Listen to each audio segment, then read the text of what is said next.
ಹುಡುಗಿ ನಿನ್ನ ಮಾತಿಂದ ಏನೋ ಆನಂದ ಎಂದು ನಿನ್ನ ಬಿಡೆನು.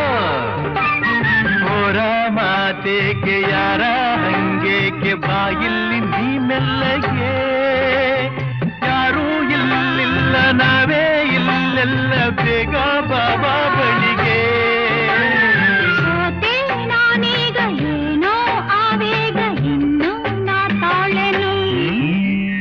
ನಗು ನಗುತ್ತಾ ನೀ ಬರುವೆ ನಗುವಿನಲ್ಲೇ ಮನಸೆಳೆವೆ.